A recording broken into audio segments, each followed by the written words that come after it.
la parte conceptual, vamos a mencionar qué son los monitoreos ocupacionales, ¿sí?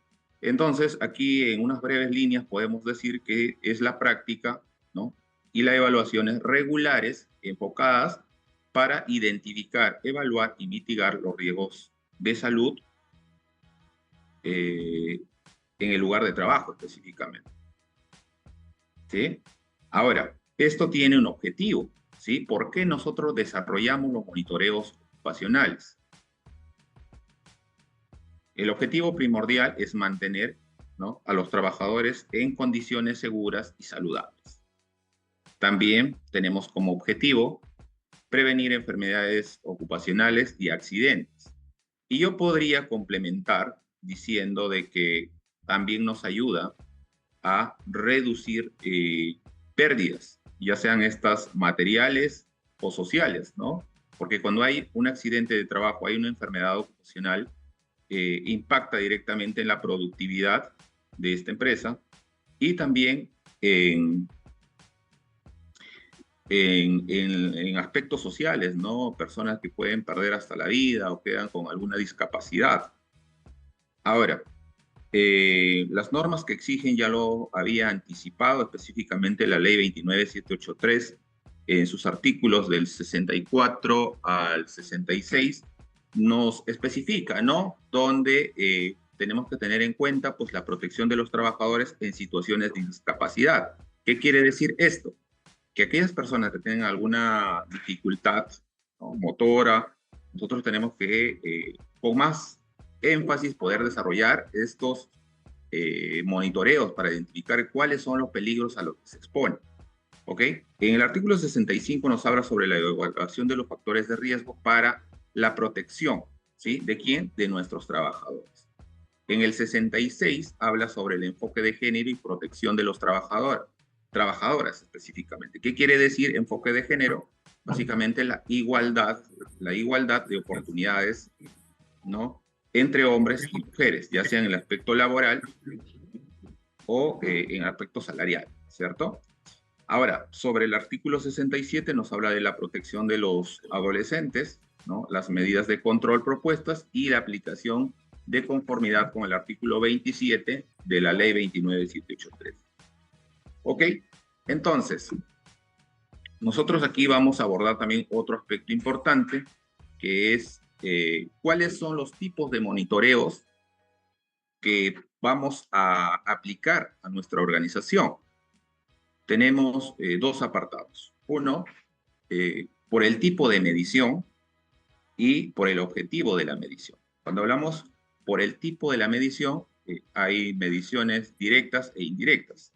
Directa hace referencia básicamente que se toma con la ayuda o con el expertise de un técnico en monitoreos ocupacionales, se registra los valores en el puesto de trabajo inmediatamente.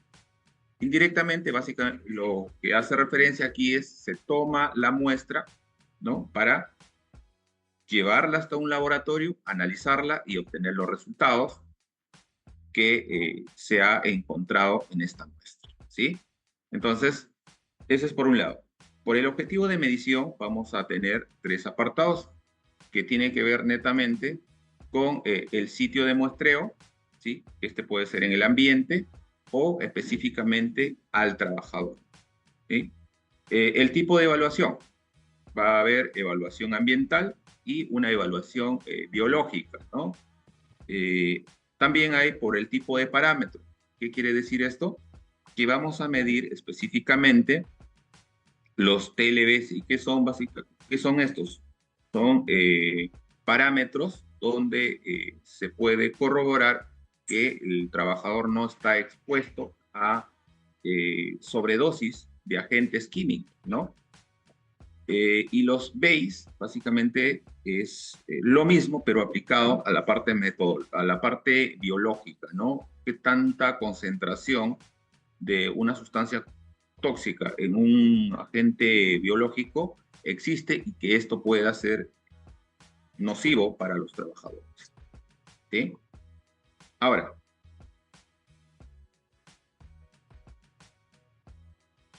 La pregunta aquí es, ¿quién puede realizar los monitoreos ocupacionales?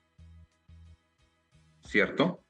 Yo puedo mencionar aquí que el personal puede ser propio o contratado. Hay muchas empresas que tienen personal experto, compra sus equipos, ¿no? Y puede desarrollar esto internamente. Pero sí hay que tener en cuenta algunos aspectos importantes, como por ejemplo, que esta persona debe ser competente. Y cuando hablamos de competencia, tiene que tener una formación, como por ejemplo, eh, los ingenieros, técnicos, médicos, psicólogos, etcétera, pueden estar, digamos, cumpliendo este requisito. También la especialización, ¿no? O la formación tiene que ver con maestrías, diplomados, cursos específicos, ¿sí? Sumado también la experiencia que debe tener el técnico.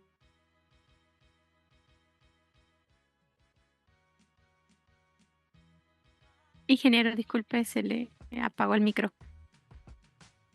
Ok, le decía Ahora sí. que les decía que el técnico o quien va a desarrollar estas mediciones, estos monitoreos, tiene que tener experiencia específicamente en el monitoreo que va a realizar, ¿sí? Que puede ser de ruido, puede ser de iluminación, que puede ser de vibración, etcétera. Tiene que tener cierta experiencia en ese sentido. Además de algunas habilidades, como por ejemplo, tiene que ser analítico, observador, para ver qué hay dentro del entorno donde está tomando la muestra, que pueda impactar en el trabajador al desarrollar sus actividades. ¿Sí? Ahora, ¿cuánto dura un monitoreo? Podría ser otra de las preguntas. Dependerá mucho del tipo de agente a monitorear. Yo diría que hay dos posibles duraciones. En este caso, hablamos de las puntuales y otra de toda la jornada laboral. Por ejemplo, vamos a poner un ejemplo relacionado a la duración puntual. En iluminación, en humedad, factores ergonómicos, factores psicosociales, son eh, duraciones puntuales. ¿Qué quiere decir? Yo establezco o la metodología me pauta que debo medir iluminación por 20 minutos. Entonces, en un punto yo voy a permanecer con mi luxómetro 20 minutos, ¿sí? Cuando hablamos de toda la jornada, básicamente en el Perú estamos hablando de 8 horas al día, ¿cierto? Entonces, aquí lo aplicaremos cuando hacemos monitoreo de ruido, materiales particulados, polvos, estos pueden ser respirables o inhalables, los COPs o los compuestos orgánicos volátiles, o los POS, que lo conocen de alguna u otra manera, es donde se recomienda sea pues una jornada completa para tener resultados confiables. ¿Sí? Ahora, aquí vamos a abordar los tipos de agentes ocupacionales que tenemos o que nos ordena la norma que debemos muestrear, historiar, identificar en qué condiciones nos encontramos, ¿sí? Tenemos pues los agentes físicos, los agentes químicos, los ergonómicos, los biológicos y los psicosociales. Físicos hace mención al ruido, la vibración, la iluminación, radiación, esta puede ser ionizante o no ionizante, ¿sí? Los químicos pasan por los gases y vapores que emanan algunas sustancias químicas que pueden estar siendo utilizadas dentro de un proceso, ¿no? Un proceso productivo. Los ergonómicos tenemos, por ejemplo, la manipulación manual de cargas, movimientos repetitivos, sobreesfuerzos, ¿sí? Que pueden desencadenar en traumas musculoesqueléticos. Biológicos, tenemos pues los virus, bacterias, unos alimentos que pueden estar contaminados, unos vectores biológicos que pueden ser roedores, por ejemplo, ratones, el zancudo, ¿no? Entonces son agentes que pueden causar una enfermedad, puede ser perjudicial para el trabajador. Cuando hablamos de agentes psicosociales, aquí vamos a encontrar, por ejemplo, el maltrato laboral o el MUI. o también las relaciones negativas en el ámbito laboral, ¿cierto? Que esto desencadena en el estrés, que afecta a la parte psicológica y por ende pues desencadena también afecciones, la parte física, ¿no? Entonces el trabajador ya no va a estar, ya no va a ser productivo, tienes un clima laboral tenso y no vas a poder lograr los objetivos que te planteas, ¿sí?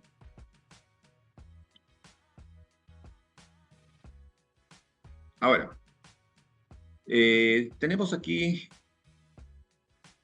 las condiciones especiales. Cuando hablamos de condiciones especiales, dice, no olvide que existen personas que por su condición especial son más susceptibles a los agentes ocupacionales, como por ejemplo las mujeres que están en un estado de gestación o lactancia. ¿Por qué? Porque dentro de su ser está procreando o creando un nuevo ser, ¿sí? Entonces hay que tener ciertos cuidados, ¿no? Para con ellas, ¿no? No se las puede discriminar, no, que no puedes trabajar, no, no va por ahí, sino ofrecerles una condición segura, libre de riesgo. Por ejemplo, si ella ha sido una persona que ha trabajado con algunas sustancias químicas, durante este periodo, pues tendremos que reubicarla en un sitio donde la concentración de estos agentes químicos sea menor, de tal forma que no le afecte al nuevo ser, ¿sí? Entonces, aquí dice que el empleador debe realizar las evaluaciones de riesgos para trabajadoras en estado de gestación y debe contemplar qué cosa, la naturaleza, el grado y la duración de la exposición, ¿sí? Ustedes recordarán que el nivel de riesgo va a incrementarse en base al tiempo de exposición, ¿no? Y a los niveles de concentración, ¿sí? Entonces hay que ver los valores límites, ¿no?, permitidos para esta exposición, eh, los posibles efectos a la salud de la gestante, ¿no?, expuesta a este tipo de riesgos puntuales, ¿no? Aquí podemos dirigirnos básicamente al decreto 015, ¿sí? O 05-2015, donde podemos encontrar pues estos detalles de cuáles son los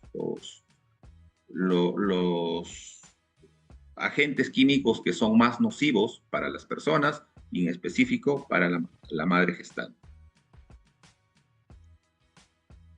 Ahora, vamos a abordar uno de los riesgos físicos que hablamos relacionados al ruido. ¿Y qué es el ruido? El ruido, pues básicamente es la presión acústica, o en otras palabras más comunes, es un sonido no deseado, molestoso, incómodo, ¿no? Carente de articulaciones y armonía y que perjudica básicamente al oído, ¿sí? Este órgano tan importante se ve perjudicado cuando nos exponemos por tiempos prolongados.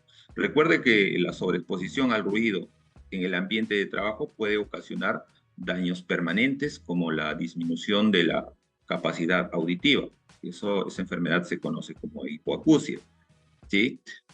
También mencionar que no solamente la exposición o al ruido que puede haber dentro de un ambiente de trabajo puede impactar al nivel de oído, sino hoy por hoy utilizamos con frecuencia los auriculares, los audífonos para desplazarnos, ¿no?, de un lugar a otro, de un distrito a otro, mientras dura nuestro viaje. Tenemos que ser muy prudentes en ese sentido, tal forma de que escuchemos música a un nivel de volumen o una presión acústica baja, ¿no? Si no, estaríamos contribuyendo también a que nos pueda causar daños, ¿no? ¿Cuáles son algunas consecuencias de la presencia del ruido, ¿no? Podemos mencionar el cansancio, desmayos, los dolores de cabeza prolongados, la hipoacusia, que ya es una consecuencia final, diría yo, de la exposición prolongada al ruido. El estrés y parece que no guarda relación, pero sí hay problemas cardíacos, ¿no?, por exposición prolongada al ruido. ¿Sí? Ahora, las condiciones especiales, bueno, el ruido se mide, bueno, la unidad de medida del ruido es decibeles y el daño pues dependerá del nivel de ruido y el tiempo de exposición.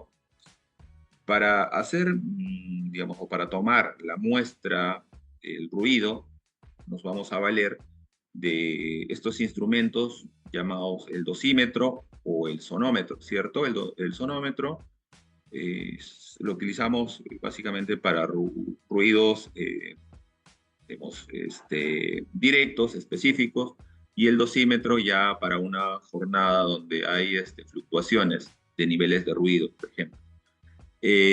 Aquí podemos mencionar también que el nivel, digamos, de ruido va a ver en función del tiempo. ¿Qué quiere decir? A un operario que está expuesto a, por ejemplo, 85 decibeles puede trabajar 8 horas en una condición, ¿no?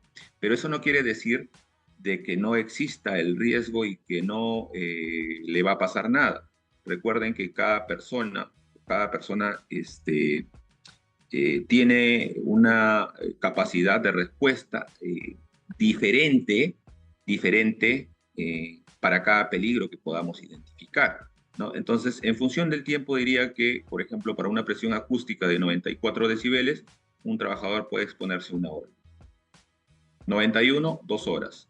88, 4 horas. 85, 8 horas. 83, 12 horas. 82, 16 horas, ¿sí? Y 80 para 24 horas. Sin embargo, tenemos que hacer algunas salvedades aquí. Para puestos administrativos donde se necesita una atención constante y una concentración porque tiene que desarrollar análisis, hay una exigencia intelectual, pues esto aplica, por ejemplo, para centros de control, laboratorios, oficinas, salas de reuniones, etcétera. La norma nos dice que tenemos que tener un equivalente menor a los 65 decibeles, ¿sí? Entonces hay que tener en cuenta eso. Bien. Algunas medidas de control que podemos implementar para mitigar el ruido. Por ejemplo, puede ser, pues, eliminar la fuente, ¿no? ¿Quién causa esa máquina ruidosa? Si tengo la posibilidad, yo puedo solicitar el cambio. Sin embargo, si no es posible, pues pasaría a hacer un encapsulamiento, un aislamiento del ruido, ¿no? De tal forma que no sea perjudicial para el trabajador. También podemos implementar pues los amortiguadores o los silenciadores, ¿sí?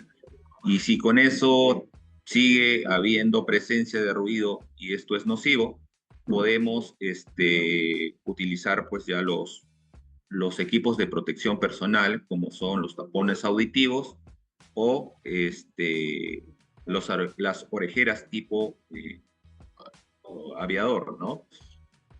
Ahora, dentro de los agentes físicos tenemos también las vibraciones. Esto básicamente se da para aquellas personas que operan equipos propulsionados por motores, como por ejemplo, operadores de montacarga, conductores de vehículos, de camiones, ¿sí? Aquellos que trabajan en construcción, ¿no? Utilizan mucho una herramienta llamada martillo, ¿no? O rotomartillo, ¿sí? Entonces, estas personas, por la vibración que existe, va a afectar o parte de su cuerpo, como puede ser las manos, o su cuerpo completo, ¿cierto? Entonces, para eso vamos a utilizar un vibrómetro, que es un instrumento que me permite registrar el nivel de vibración si este no es perjudicial, ¿no?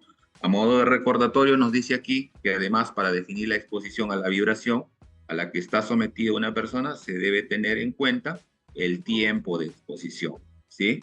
Recuerden, siempre que se vaya a hacer monitoreos ocupacionales, tenemos que ver la concentración y el tiempo de exposición que tiene este trabajador, ¿sí?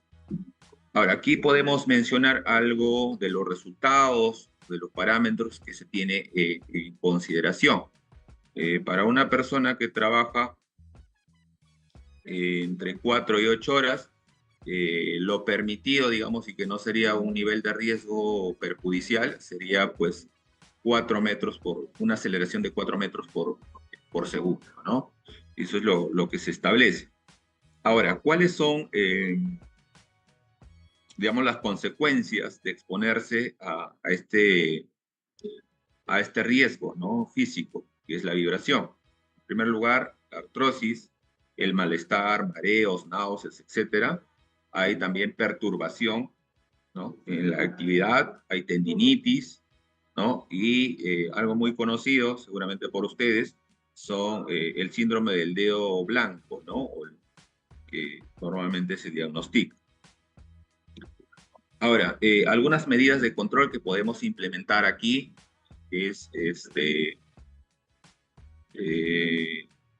que las máquinas pasen pues o tengan un programa de mantenimiento adecuado para evitar o identificar daños que puedan estar generando esa vibración o incrementando la vibración cuando el operario usa estos equipos, ¿no?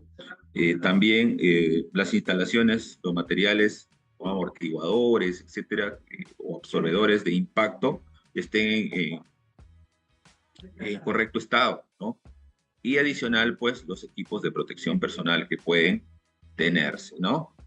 Tener en cuenta de que la vibración en ocasiones suele ir acompañada del ruido. Claro, si por ejemplo tenemos una máquina que vibra mucho, probablemente también la fricción de estas partes mecánicas puede generar o incrementar el nivel de ruido, ¿no? Generando pues problemas también al nivel acústico.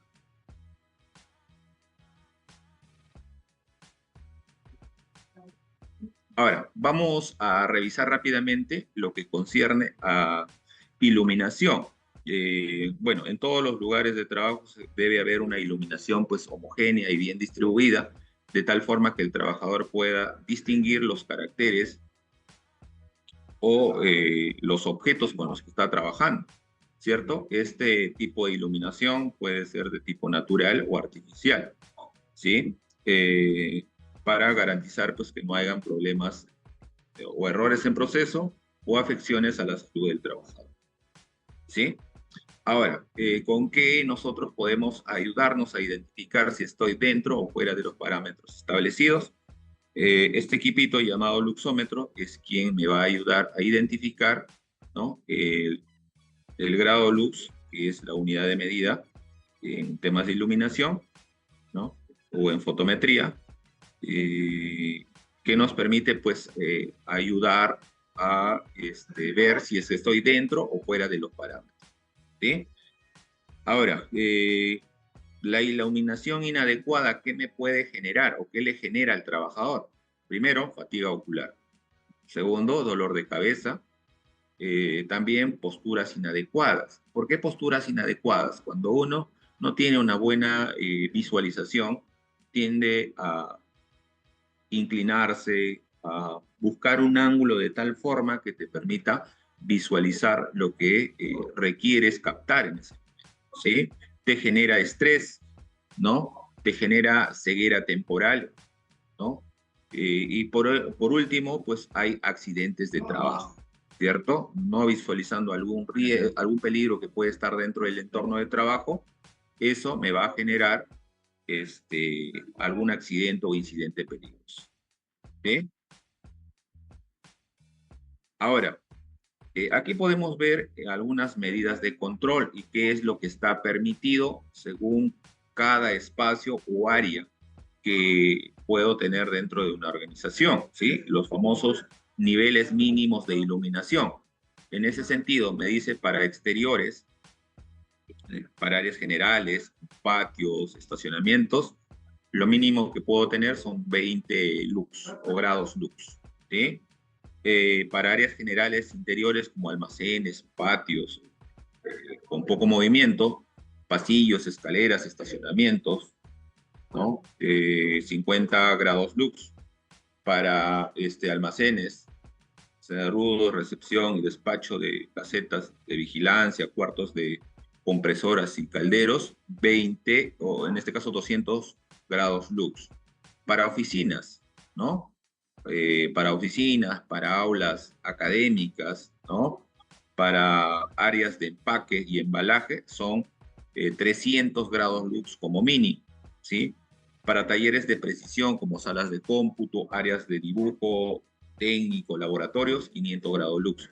Si hablamos de una sala de operaciones quirúrgicas, ya estamos hablando sobre los 1000 grados lux, ¿no? Entonces, es importante optar en lo posible por la iluminación natural, si es que eso no sé, es viable, colocar luminarias en posición pues, y en cantidad suficiente según la actividad, ¿no? Realizar de forma oportuna el cambio de luminarias que pueden ser defectuosas. Eso nos va a ayudar muchísimo cuando hacemos inspecciones de seguridad, ¿cierto? Vamos a identificar cuáles son los activos que están en mal estado, pueden estar presentando fallas. También evitar los deslumbramientos por exceso de luz directa o indirecta. ¿Eso qué quiere decir? Todo en exceso también pues perjudica, incluso los niveles de iluminación. Sí, hay que tener en cuenta eso. Tenemos que tener la dosis necesaria. ¿Ok? Otro de los agentes físicos a tener en cuenta son las temperaturas extremas. Cuando hablamos de temperaturas extremas es el frío o el calor en su efecto, ¿cierto? Que puede perjudicar la salud humana, ¿no? A esto nosotros le denominamos como estrés térmico, ¿no? En ese sentido, pues vamos a apoyarnos con un instrumento que puede ser un termohidrómetro que me ayuda a medir, registrar cuál es la temperatura que debe haber para poder implementar los equipos de protección personal necesarios. Va desde la ropa o la indumentaria pues, necesaria para evitar que pueda perjudicar en caso esté en una temperatura extrema como es el frío. Si fuera el calor, pues tendría que ver el tema de hidratación, ¿sí? Ver algunas, la proporción de bloqueadores, ¿sí? Ropa también que me pueda proteger de la radiación UV, etc. ¿Sí? Entonces, aquí vamos a ver las temperaturas extremas, como le decía, por calor intenso, puede dar inicio al desequilibrio en el sistema circulatorio, ¿no? Finalmente puede desencadenar en calambres, agotamiento excesivo y sudoración, ¿no? En consecuencia, deshidratación, entre otros. Ustedes recordarán en uno de los partidos de Perú, cuando estaba jugando la selección en Estados Unidos, hubo un árbitro que por causa del calor excesivo terminó siendo afectado. Hubo una descompensación, o lo que se llama una descompensación por calor. Lo mismo puede pasar por el frío. En este caso, lo que se puede dar es la famosa hipotermia, ¿no? La congelación cutánea de las partes más alejadas, digamos, del corazón. Pueden ser las extremidades como los dedos, etcétera, son los que tienden inicialmente a sufrir este tipo de afección. La OIT, la Organización Internacional del Trabajo, ¿no? Menciona que, por ejemplo, en el año 2030 se estima que habrá una pérdida de 2,2% del total de horas trabajadas en todo el mundo debido a las altas temperaturas. Hoy por hoy los cambios climáticos nos van a pasar factura, ¿sí? Y lo que pues implica un riesgo también para el trabajador, ¿sí? Ahora, las temperaturas extremas que me puede dar, ya le decía, si es por frío, hipotermia, deshidratación, ansiedad, irritabilidad, disminución de la eficiencia, ¿no? En el ámbito productivo, calambres, agotamiento, insolación, cuando me expongo a radiaciones a temperaturas altas, ¿sí? Y el shock térmico, ¿no? Ahora, aquí podemos ver las medidas de control que podemos aplicar, ¿no? Y los límites, digamos, de estrés térmico que, digamos, pueden ser toleradas. Cuando hablamos para personas aclimatadas y no aclimatadas. Cuando vamos aclimatados no significa que tengo un aire acondicionado dentro del ambiente de trabajo, sino más bien el trabajador ya está adaptado a soportar ese tipo de temperaturas. Cuando no es aclimatado, quiere decir que es nuevo en esa área. Entonces, a la hora de hacer la medición hay que considerar esto, ¿sí? Y ver cuál es la categoría o el tiempo de trabajo que tiene, ¿no? Si hay un trabajo, digamos, de 75% y un 25% de descanso, ¿sí? En este caso, ahí puede haber también 50% de trabajo y 50% de descanso. Entonces, ahí vamos disminuyendo un poco los niveles, ¿no? De, de estrés térmico que pueden darse. Ahora, ¿qué podemos hacer aquí? Rotar al personal, dotar de acceso de agua potable, en el caso pues sea una temperatura extrema alta, fomentar las pausas activas, instalar dispositivos de regulación y control de la temperatura, ¿sí? Brindar mantenimiento oportuno a las maquinarias para detectar fugas de calor, etcétera. Trabajar permanentemente bajo la sombra si es posible, proveer de ropa de trabajo adecuada al ambiente térmico, si es frío, pues ropa fresca o de algodón, y si es, perdón, si es en altas temperaturas, si es en bajas temperaturas, pues tengo que utilizar calentadores, algo que me abrigue y permita, no permita que baje la temperatura, ¿sí?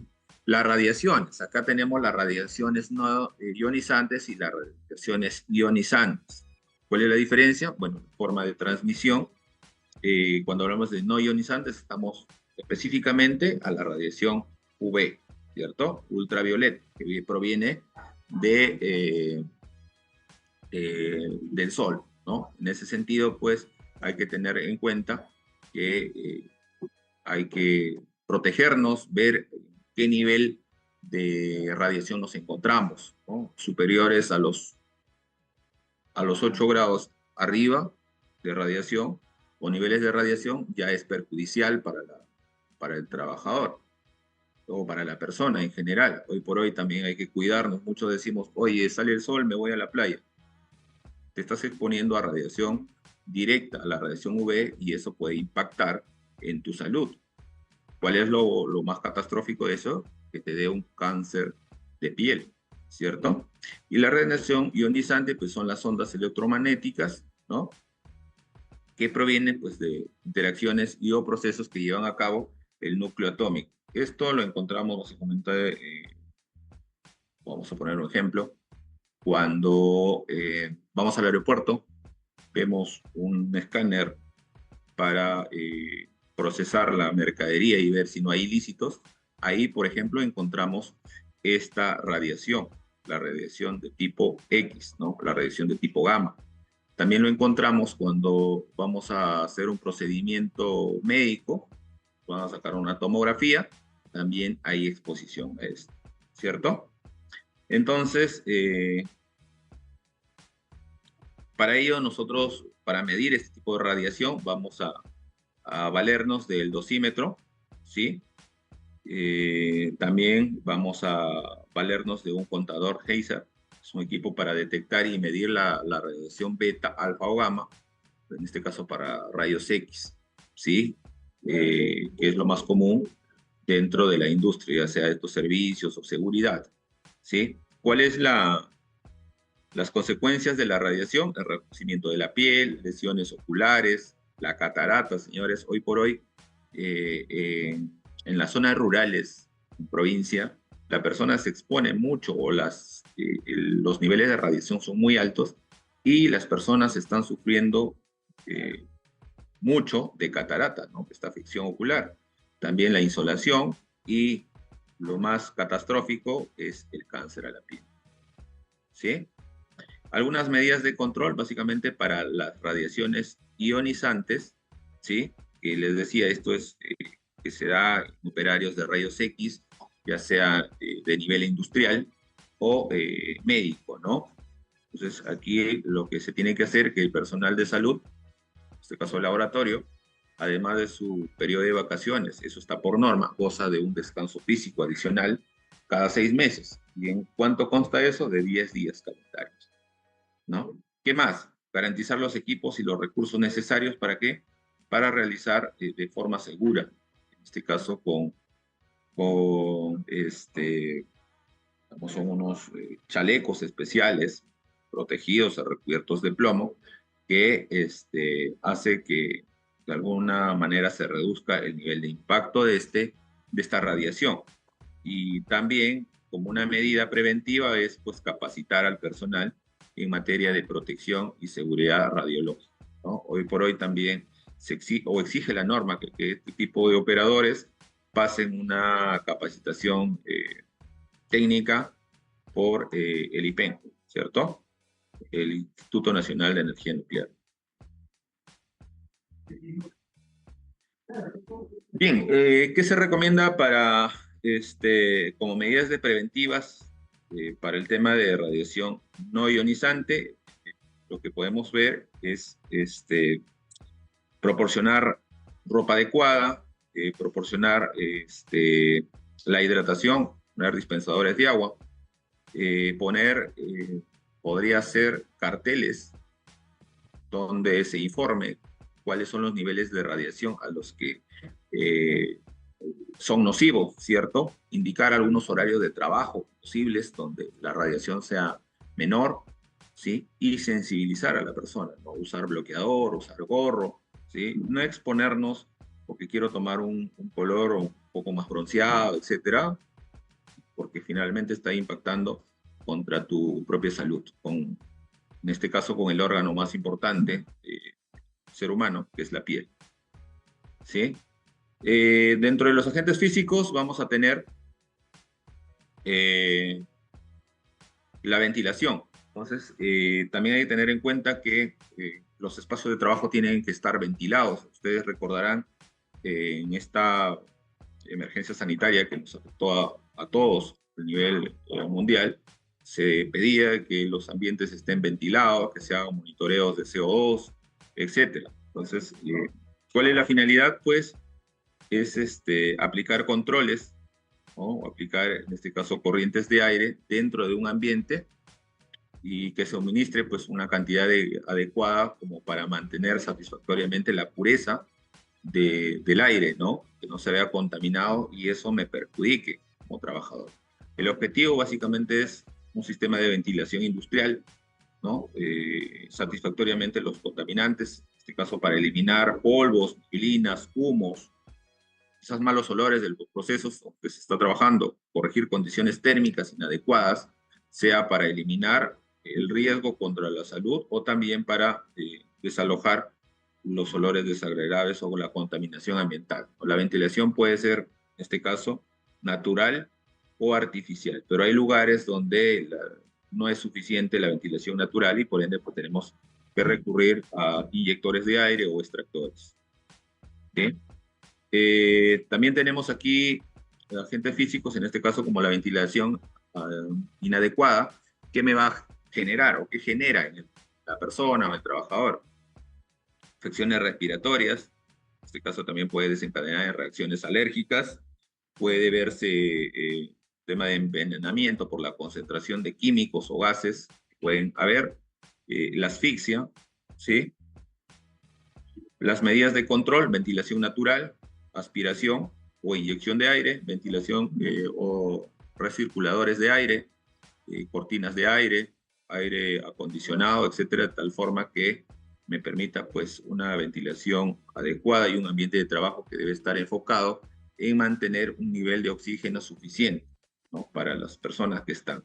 Siempre es importante disminuir pues, ¿no? La concentración del CO2. Ok, ahora vamos a ver sobre los agentes químicos. Ya les decía que estos son provenientes de las sustancias químicas que pueden utilizarse dentro de un proceso productivo y la forma de cómo afectan a la persona o cómo contaminan o intoxican a la persona son dos vías, ¿no? La vía respiratoria, la vía cutánea, son por donde normalmente ingresan. Pocas veces vía digestiva, pero también se da, ¿no?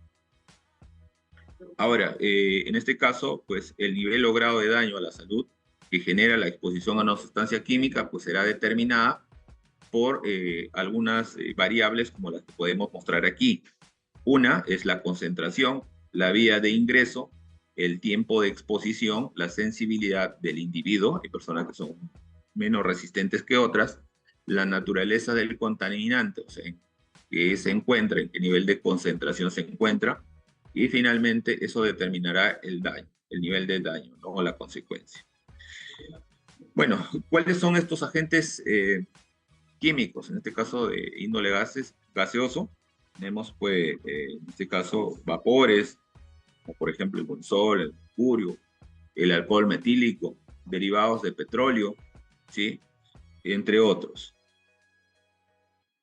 Ahora, dentro de los agentes químicos también tenemos material particulado, como por ejemplo el polvo, el humo y las neblinas, ¿sí? Cuando hablamos de polvo, o consideramos aquellos que están entre 1 y 500 micras, ¿no? Partículas sólidas producidas por rupturas mecánicas, ¿no? En este caso por trituración, pulverización o impacto. Esto normalmente se ve en minería, ¿no? O en cementeras donde pues eh, trabajan, digamos, haciendo este tipo de actividades. Los humos, en este caso el humo, pasa en una medida de 0,001 y una micra, ¿no? En este caso son partículas en suspensión formadas por condensación de vapores, de sustancias sólidas a temperatura y presión ordinaria, ¿no? Por ejemplo, humos metálicos. Estos, aquellos que trabajan en soldadura, se exponen a este tipo de, de agentes químicos perjudiciales, ¿no? Estos óxidos pueden ser de plomo, de mercurio, de zinc, de fierro, etc. Las neblinas van desde una medida mayores a las 10 micras, ¿no? En este caso, pues son partículas líquidas que se originan en los procesos donde se evaporan grandes cantidades de líquidos, como por ejemplo ácido crómico, ácido sulfúrico, ácido clorhídrico, etc., ¿no? Y la niebla, en este caso la niebla, son partículas líquidas suspendidas también en el aire que se generan por condensación y atomización mecánica de un líquido. Por ejemplo, al pintar, pues, puede ser un vehículo, ¿no? La pistola con la que utilizábamos para suministrar la pintura va a generar este tipo de riesgo, ¿no? Ahora, vamos a ver el material particulado, como le decía, las partículas pueden ser inhalables, torácicas o respirables, ¿sí? Cuando hablamos de partículas inhalables, básicamente conocida como inspirable, corresponde a aquellas partículas que se inhalan por la nariz y la boca. Y las respirables, pues son aquellas, igual ingresan por este mismo medio, pero que penetran a través de llegan, digamos, hasta los bronquiolos y los alveolos pulmonares, o sea, son más perjudiciales que las otras, ¿no? Las otras pueden quedarse en la parte de la nariz, ¿no? Con la vellosidad que tenemos se pueden concentrar.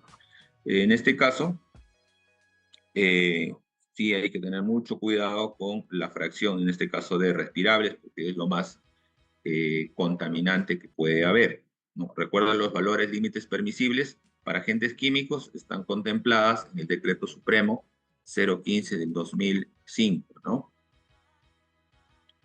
Ahora, la exposición a agentes químicos que me puede generar quemaduras químicas, neumocosis, mareos, tos, estornudo, reacciones alérgicas, envejecimiento, cáncer o asfixia, ¿sí? En este caso, del material particulado que podemos realizar, monitoreos constantes para identificar pues las concentraciones y qué tan perjudiciales pueden ser. El uso de equipos de protección personal como mascarillas o respiradores, ¿no? O caretas. También es importante pues la ventilación adecuada del ambiente de trabajo, señalizar el tipo de riesgo que existe en cada ambiente para que el trabajador pueda utilizar los equipos de protección necesarios y la capacitación personal, ¿no? En el uso, en el almacenamiento de las sustancias químicas, cómo leer una hoja de seguridad en caso de una emergencia, instalar equipos de extracción de gases, caso sea necesario, y realizar limpieza oportuna de los materiales de trabajo, siempre, ¿no? Recordarán ustedes que El orden y limpieza es una herramienta fundamental para evitar accidentes e incidentes en el trabajo. Ahora vamos a abordar rápidamente lo que son agentes biológicos. Aquí básicamente son microorganismos de naturaleza patogénica o patógena que se puede infectar a los trabajadores y cuya fuente de origen constituye el hombre, los animales, en este caso la materia orgánica procedente de ellos y el ambiente de trabajo. ¿Sí? Entre las ocupaciones vinculadas a este riesgo se tienen pues la lavandería, los agricultores, ¿no? También pues los cocineros, ¿no? Los jardineros, trabajadores de la salud, y qué decirlo, ustedes recordarán las personas que, los profesionales de la salud, fueron afectados por el tema de la pandemia del COVID-19. Ahora, exposición a agentes biológicos, ¿qué me puede dar? Malestar estomacal, alergia respiratoria, reacción alérgica a la piel, la poliomielitis, la difteria, entre otros, ¿no? En este caso, el empleador pues, debe controlar adecuadamente la exposición en el lugar de trabajo y a agentes y sustancias, tanto químicas como biológicas, que puedan provocar problemas de salud a los trabajadores. ¿Cómo lo hago? Identificar qué agentes y sustancias nocivas pueden estar presentes, determinar cómo pueden los trabajadores verse expuestos y perjudicados, examinar las medidas de aplicación para evitar estos daños, ¿no? Proporcionar información, como a través de las capacitaciones, simulacros, etcétera. Prever, en este caso, prever de vigilancia de la salud cuando proceda. ¿Qué quiere decir esto? Básicamente someterlos a exámenes médicos para identificar si están siendo afectados por este tipo de riesgo. ¿Sí?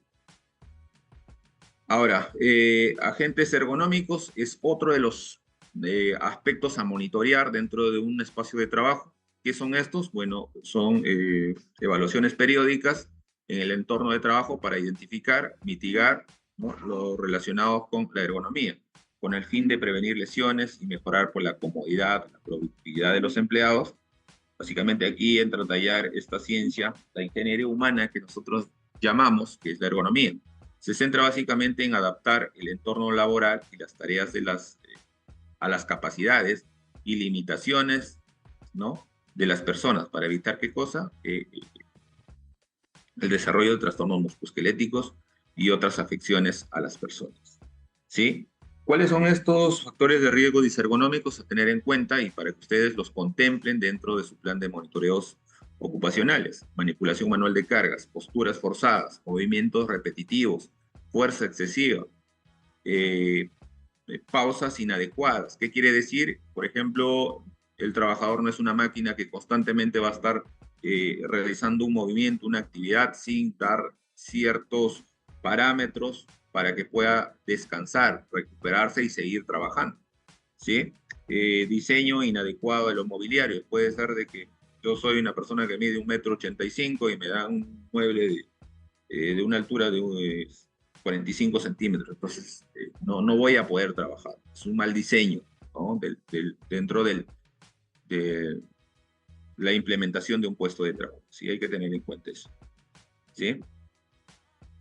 Ahora, ¿qué metodología puedo utilizar para evaluar los agentes ergonómicos?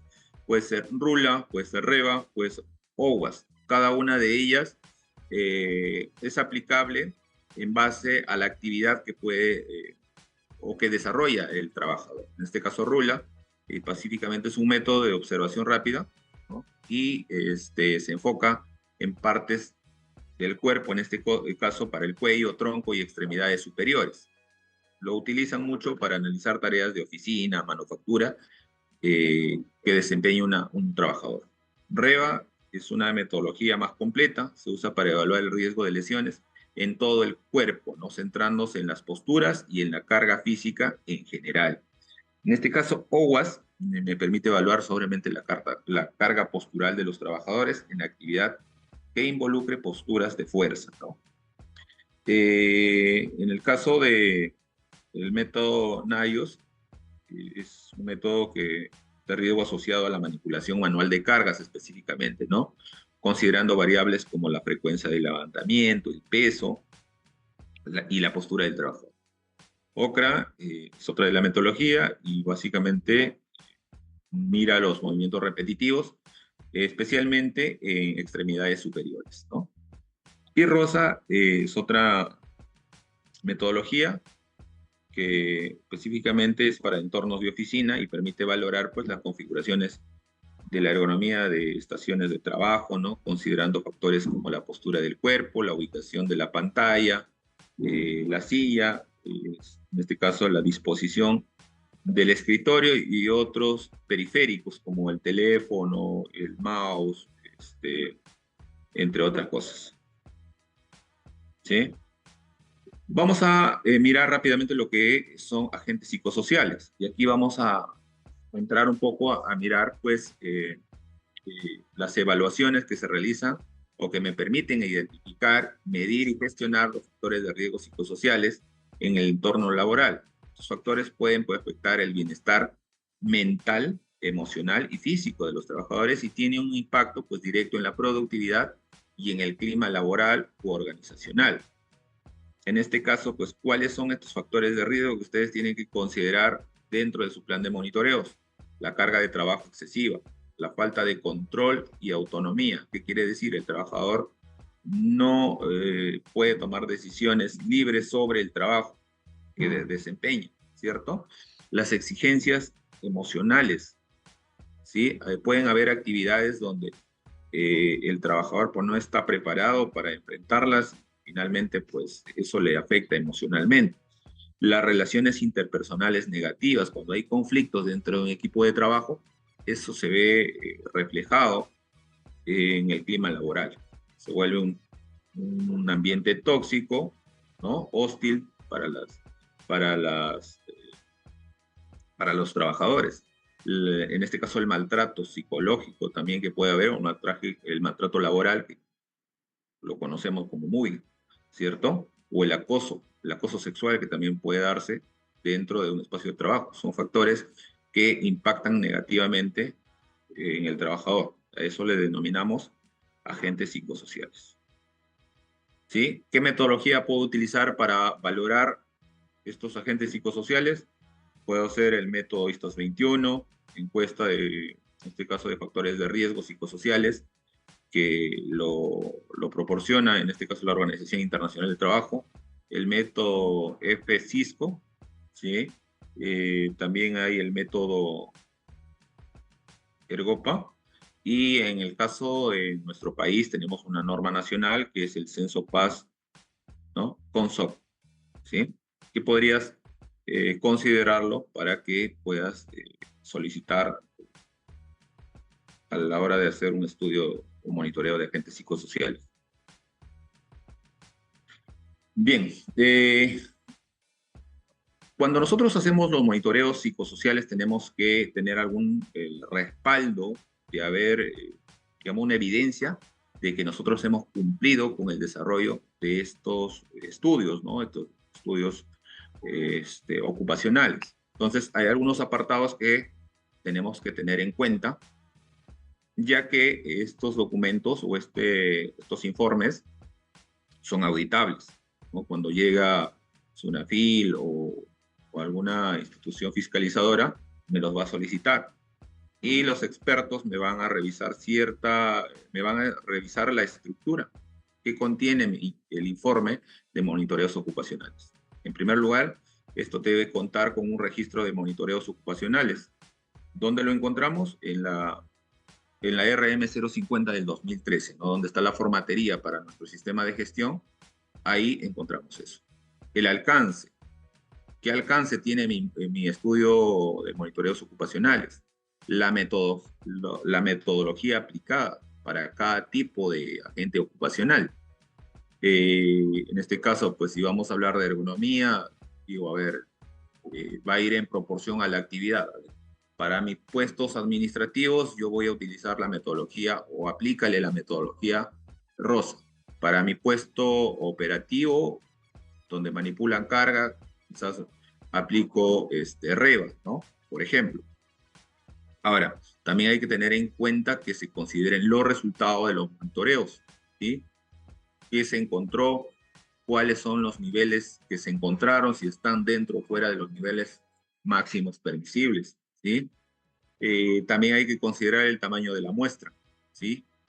La lista de instrumentos utilizados, qué equipos utilizamos, qué marca, qué modelo, etcétera. Conclusiones, ¿no? Conclusiones a las que arriba, en este caso, el técnico o el especialista, las recomendaciones que él plantea para mitigar el nivel de riesgo.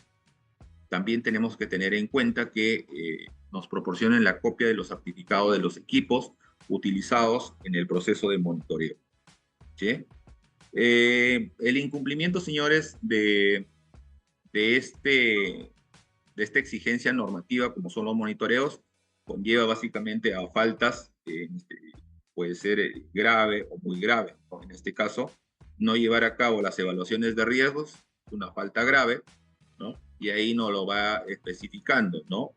Eh, como qué cosa, por ejemplo, los controles periódicos de las condiciones de trabajo y las actividades de trabajo, ¿no? En este caso, pues habla sobre los monitoreos, ¿no? De agentes físicos, químicos, biológicos, ergonómicos, psicosociales, la valoración o las inspecciones de seguridad que tenemos que hacer. Y muy grave, básicamente, es cuando se cataloga también, cuando no se observan las normas específicas en materia de protección de seguridad y salud a los trabajadores durante los periodos de embarazo y lactancia. Ojito con eso, señores. Es muy importante que se tenga en consideración, se tomen las previsiones o las acciones necesarias cuando tienes un personal en esta condición, ¿sí? Recuerda pues, que un requisito para la elaboración de los CIPER, ¿sí? Es contar con el informe de monitoreos ocupacionales. Ahí te vas a dar cuenta cuáles son los peligros predominantes dentro de tu estudio, que debes considerarlos dentro de tu matriz, ¿no? En este caso de identificación de peligros y valoración de riesgos, ¿sí? Básicamente, en el hiper vamos a encontrar, en este caso vamos a encontrar o nos piden que cumplamos con ciertos requisitos, como por ejemplo, en el artículo 57 del reglamento de la ley, fue modificado en el año 2020, nos dice que tiene que participar el trabajador, tiene que, tienes que revisar tu informe de monitoreos, tienes que considerar eh, la investigación de los accidentes de trabajo, ¿sí? Tienes que considerar el enfoque en género, ¿cierto? Para poder evaluar correctamente los peligros al que se considera o se expone un trabajador al desarrollar sus actividades, ¿sí? Entonces es importante identificar los peligros, evaluar el riesgo y aplicar medidas de control, ¿cierto? Eh, Finalmente, pues, ¿por qué es importante desarrollar los monitoreos ocupacionales? En el desarrollo de toda esta charla hemos visto que nos permite identificar cuáles son los riesgos que podrían estarse dando dentro de un espacio de trabajo y eso puede impactar en mi recurso más valioso, que son los trabajadores, ¿no? Entonces podemos decir que los monitoreos ocupacionales son fundamentales para garantizar la salud y la seguridad de los trabajadores en el entorno laboral. Estos monitoreos básicamente pues permiten evaluar, controlar la exposición de los empleados a diversos riesgos, como agentes físicos, químicos, biológicos, ergonómicos, ¿no? Y que esto pues podría impactar negativamente. Eh, Desglosando un poco, me permite identificar los riesgos, la prevención de enfermedades ocupacionales, se pueden desencadenar, el cumplimiento normativo, señores, ¿no? Recuerden que los monitoreos es una exigencia legal que nosotros tenemos que cumplir, si no estaríamos en falta. Las mejoras en la productividad y el bienestar, obviamente un trabajador que está desempeñándose en un ambiente seguro y saludable me va a ser más productivo, ¿cierto? Me permite tomar decisiones, ¿no? Informadas. O sea, a ver, voy a cambiar la iluminación porque se me parece, ¿no? Porque quiero mejorar. Pero ¿cómo sabes que vas a mejorar? ¿Estás fuera del rango? ¿Estás dentro del rango? Entonces me permite tomar decisiones asertivas, ¿no? Y básicamente, pues, eh, que mejora las condiciones del trabajador, ¿no? Asimismo, pues me permite mejorar la cultura de seguridad. ¿Por qué? Porque involucra a los empleados en el proceso del monitoreo, fortalece la cultura de seguridad y hace que el equipo sea pues, más consciente de su entorno y participe activamente en el bienestar. Eso es muy importante, involucrar a los trabajadores para que aprendan a identificar cuáles son los peligros que existen dentro de su entorno de trabajo, ¿sí? Así serán más conscientes y podrán ayudarnos a mejorar, ¿sí? Entonces, eso es lo que les había preparado el día de hoy, estimados oyentes. Espero haya sido de su interés, lo que han aprendido, llévenlo, aplíquenlo, que de esa forma pues vamos a ir mejorando nuestras condiciones de seguridad eh, para beneficio del bienestar, ¿no?, de nuestros trabajadores. Muchas gracias y quedo atento si es que hay alguna consulta. Muchísimas gracias, ingeniero, por la excelente ponencia que nos ha brindado. Es un tema muy amplio y lo ha hecho de manera satisfactoria, muy completa, también hemos visto. Entonces, con ello vamos a ver si es que alguno tiene pregunta de alguno de nuestros participantes, por favor. Si es que tienen alguna pregunta, alzar la manito para poder darles el uso del audio, que sea breve, o si no, a través del chat también del grupo. No hay ningún problema. Se está habilitando para que puedan hacer sus preguntas a través del chat o alzando la manito. Bien, tenemos la primera pregunta de César Torres. Por favor, preguntas breves para tratar de responder las mayores preguntas posibles. César Torres, te estás solicitando que actives tu audio, por favor. Bueno, seguimos con Asus. Asus, se te está solicitando que actives tu micrófono, por favor.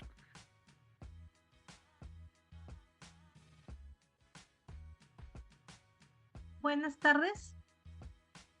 Buenas tardes. Buenas tardes, ingeniero. Le saluda María Miñán. Tengo una pregunta breve que es con respecto a el tema de calor, ¿no? El agotamiento por calor. Me pasó de un trabajador que se sintió mal, sintió un mareo y lo asumimos que era agotamiento por calor y lo llevamos a hacer la atención médica. Sin embargo, en la clínica indicaron que eso no era una causa del trabajo, sino que era algo netamente del trabajador. Entonces quiero que me saque esa duda, porque según lo que yo tengo entendido, el agotamiento de calor también produce. Sí, María, muchas gracias por la pregunta. Ambiental. Sí, a ver, te comento. Si bien el trabajador ha estado cumpliendo funciones dentro de un ambiente, entiendo, bastante caluroso, ¿no? Y lo cual le ha generado una descompensación. Entonces, en ese sentido, sí sería considerado un incidente de trabajo y por ende, pues, si tienes un seguro como el SSTR, debería ser atendido, ¿no? Bien, seguimos con la pregunta de José Antonio Lizarzaururo.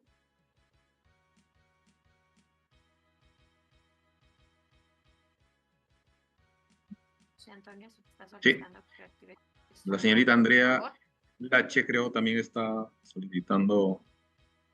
Sí, vamos a ir de manera ordenada, ingeniero. A ver, de acuerdo a cómo van levantando las manitos. Si es que tienen problemas, entonces vamos a seguir con el siguiente. ¿Me escucha? ¿Me escucha, por favor? ¿Me escucha? Sí, se le escucha.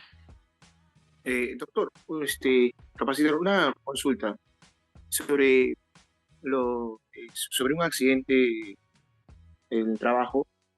Supongamos que haya pasado con un trabajador. ¿Tiene que quedar registrado también en lo que es el Comité de Seguridad y Salud del Trabajo o en el área de Seguridad y Salud del Trabajo para que ellos tengan un registro? Ahora, ¿todo accidente de trabajo tiene que estar registrado capacitador o cuando de repente hay un accidente, puede ser de un trabajador que está realizando su trabajo con una moto, ¿no? Si es, ¿cómo se llama? Impactado por un vehículo y lo atiende, en este caso el SOAT, y no ha sido por el STR. Entonces, es obligación también del empleador, en este caso, que se quede registrado o ya no, ya. Esa es mi pregunta. José, buenas tardes y agradezco tu pregunta. Si en este caso el motorizado, el personal que está operando esta máquina, es parte de sus funciones desarrollar esta actividad o le has dado la indicación para que la desarrolle y en el transcurso de hacer esta actividad ha sufrido este accidente de tránsito, entiendo que ha sido atendido por el por el SOAT, perdón, no dejaría de ser un accidente de trabajo. Por ende, también tendrías que, aparte de registrarlo, tendrías que o tienes que desarrollar el informe de investigación, ¿sí? Para que puedas tener una evidencia. La última, sí. Todo respeto, por favor. Mire, y si el empleador en este caso, ¿no? No lo quiere hacer, ¿no? ¿A qué medio se puede recurrir, ¿no? Porque supongamos de repente, no, es que el SOAT te ha atendido, ya no se ha activado el STR, nosotros no tenemos nada que ver como empleado, como una empresa, como el empleador, ¿no? Te dice, no tengo nada que ver ya porque el SOAT está viendo tu caso y yo no tengo nada que ver ahí. En este caso, ¿qué se haría, capacitado? Bueno, como te decía, no deja de ser un accidente de trabajo porque tú estás cumpliendo funciones para las cuales has sido contratado. Lo que yo recomiendo o lo que siempre he planteado en mis experiencias laborales es si es un accidente de trabajo, ¿no? En un vehículo ya se cataloga como accidente de tránsito. Entonces, ¿qué pasa? Yo primero digo mi SOAT. Acuérdate que tu SOAT tiene un fondo limitado, sé, 2, 3 o 4 ITs. Si tu tratamiento se extiende, te vas a quedar desamparado. Entonces, inmediatamente entra, declaras que tienes el SSTR para que continúes con el tratamiento. ¿Sí? Entonces, si tú tienes alguna duda o dónde puedes manifestarlo, pues tienes ahí Sunafil o algo para que puedas aclarar tus dudas, ¿no? Pero desde ya sí te digo que es un accidente de trabajo y por ende tienes que registrarlo. ¿Se fue el audio? No sé si me copió la respuesta. No, se fue el audio, capacitado, se fue el audio. Sí, se escucha Recién. bien. Sí, le repito la respuesta. Le decía de que no deja de ser un accidente de trabajo y lo que yo recomendaría en ese caso, si tú ha pasado primero la atención médica por SSTR, siendo un accidente de trabajo, declara, atiéndete por el SOAT, posteriormente activas tu SSTR para que completes tu atención en caso sea necesario. Pero sí tienes que registrarlo y tiene la característica de un accidente de trabajo. Lo registras, lo investigas, aplicas las medidas correctivas necesarias para que eso no vuelva a suceder. Muy agradecido. Ya entendí entonces que todo trabajo de accidente, trabajo que se realiza entre nuestro, lo que estamos evaluando, haciendo nuestro trabajo, o sea, realizando nuestro trabajo, tiene que ser registrado, ¿no? Bueno, eso es Sí. Sí. Ya, gracias. De nada. Bien, seguimos con la pregunta de Pedro. Pedro, se te está solicitando que actives tu audio, por favor.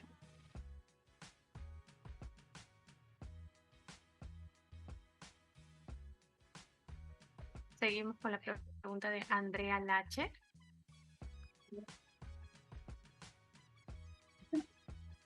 Buenas tardes, ¿me escucha? Sí, adelante, señorita. Sí, buenas tardes. Sí, una consulta.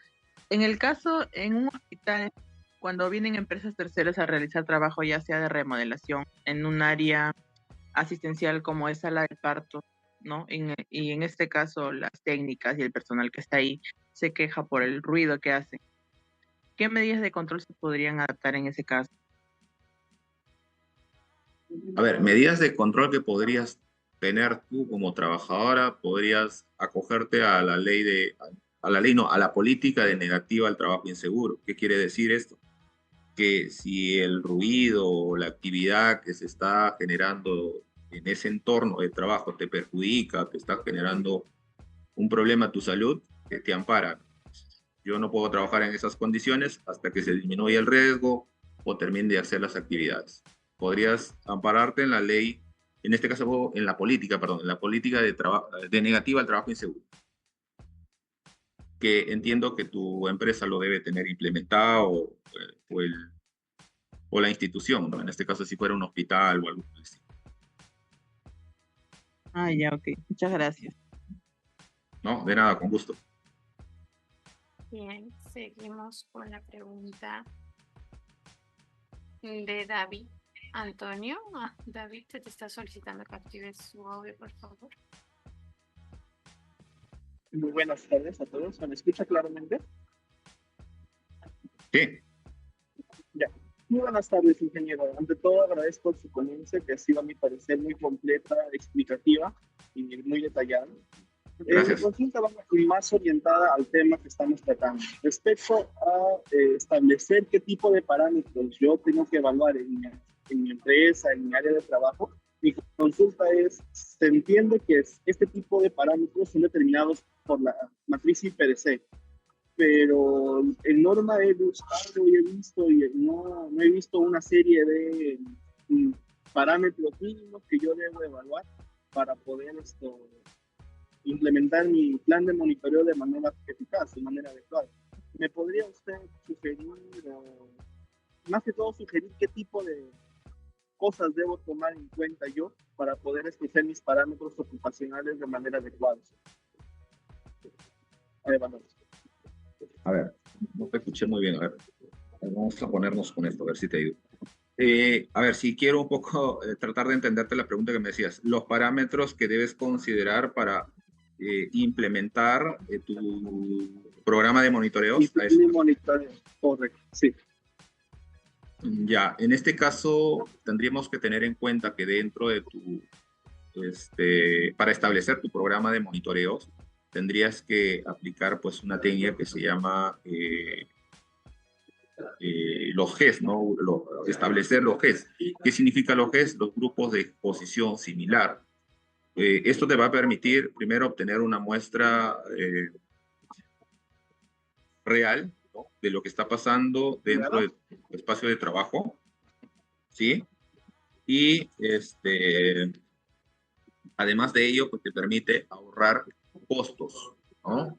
¿Por qué? Por ejemplo, si tienes un espacio en una oficina, ¿no?, que es una área abierta donde tienes, no sé, al contador, tienes al administrador, tienes asistente social, y bueno, se exponen al mismo tipo de peligros, pues podrías medir o hacer la medición a una sola persona como referencia. No sé si por ahí va tu consulta. Sí, y específicamente, bueno, en particular mi empresa, la empresa en la que yo trabajo, se encarga de realizar tanto labores administrativas en oficina como servicios de intervención a sistemas de refrigeración de amoníaco. Entiendo yo que como parte como sistema de gestión de seguridad, debo monitorear los parámetros, los peligros a los cuales están expuestos mis colaboradores, ¿no? Entendiéndose como que mis trabajos en las sedes administrativas, hacer el monitoreo de todos los parámetros aplicables a una persona que esté a oficina. Y en campo tengo entendido que es para ruido y es para amoníaco. No sé si es que alguna vez habrá visto algo similar, algún caso que pueda ayudarme, porque estoy un poco, tengo nociones, pero no quiero aterrizarlo en algo real, en algo realizable. Sí, mira, tendría que explicarte a detalle, pero bueno, en pantalla está mis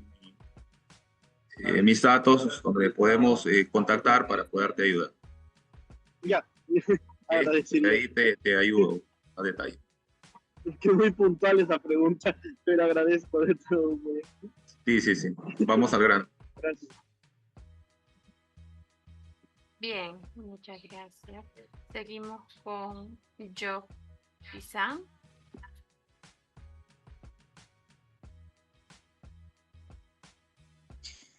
Capacitadora, buenas tardes.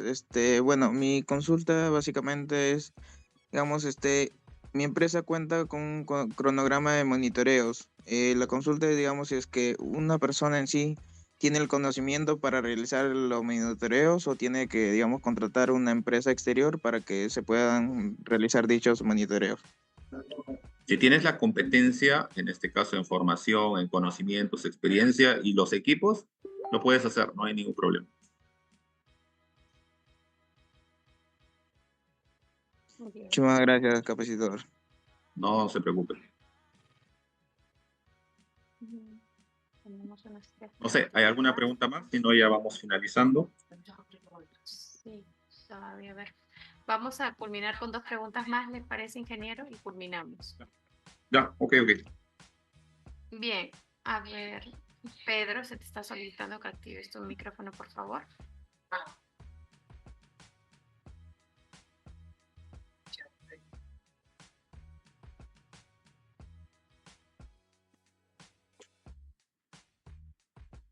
A ver, tenemos una pregunta en el chat de Jorge Ricardo Sanabria. Dice, en caso de los empleadores que proporcionan ambientes con calaminas compuestas con material de asbesto, que son cancerígenas, ¿tienen algún tipo de infracción por ello? Ya que su daño no es medible de forma inmediata, sino se puede, si se puede atender la consulta, ingeniero. Me dice que su techo, lo que entiendo, tiene, o es parte de él, tiene asbesto, ¿cierto? Así es. Ya. ¿Cuál era la consulta? Dice... Si es que hay una norma, ¿no? Claro, ya que ese material es cancerígeno, si es que hay algún tipo de infracción por ello, ya que su daño no es medible de forma inmediata. Sí, si bien es cierto, no recuerdo ahorita que haya una norma que prohíba eso, pero yo desde ya te digo que el asbesto, tú como profesional de seguridad o responsable de seguridad y salud del trabajo, sabes que eso es nocivo, cancerígeno, en alguna palabra. Tendrías que plantear acciones correctivas para cambiar eso. Si bien es cierto, no desencadenaría en un accidente de trabajo, pero sí en una enfermedad ocupacional, que finalmente pues ese es a largo plazo, ¿no? Y dependiendo del tipo de exposición. Entonces, como yo te recomiendo como acción correctiva, ver la forma de mitigar o eliminar ese techo, que hoy por hoy ya no es tan comercial o recomendado utilizar, por el mismo hecho que es riesgoso. Bien, culminamos con la pregunta de Dalia Adolfo Reyes. Dali, se te está solicitando que actives tu audio, por favor. ¿Qué tal? Buenas tardes. Agradecido por la ponencia en primer lugar. Y bueno, es una simple nada más. ¿Cada qué tiempo se realizan estos monitoreos? Y en el caso de la empresa donde trabajo, no se han hecho estos monitoreos, la verdad nunca. Si Sunafil puede pedir esa información o solamente desde el año incluso. Gracias. Ya, atendiendo su consulta, según norma, en este caso la ley 29783, dice que al menos una vez al año nosotros tenemos que realizar este tipo de monitoreos, ¿sí? No te especifica en qué mes ni en qué momento lo puedes hacer, pero sí te exige o te recomienda que lo hagas una vez al año, ¿sí? Entonces, aquí, por ejemplo, lo que tenemos que tener en cuenta es los criterios razonables, ¿no? O el principio de la realidad. ¿Qué quiere decir? Por ejemplo, yo no voy a hacer monitoreo de radiación voy a suponer un mes en agosto, ¿no? Donde el sol está oculto, ¿no? Entonces vas a salir con unos niveles bastante aceptables. Pero si tenemos que aplicarlo en épocas de verano, donde el peligro, en este caso el nivel de radiación es más fuerte. Sí, por ahí pasa. Ahora, si tu empresa no ha estado cumpliendo con esta exigencia normativa, creo que es momento de que lo puedas ejecutar. No todo lo que yo te he expuesto, ¿no? Como de cajón lo puedes desarrollar, sino viendo cuáles son los agentes que pueden estar afectándote, ¿no? a tu entorno de trabajo. Por ejemplo, si trabajas con productos químicos, tendrías que ver el tema de monitoreo de agentes, en este caso, polvos, ¿no? Respirables, inhalables, o compuestos orgánicos volátiles, o si haces soldadura, tema de monitoreo de humos metálicos, ¿sí? Pero sí, de cajón, lo que tú tienes que hacer y cumplir es monitoreos psicosociales, ergonómicos y biológicos. Sí o sí. Bien,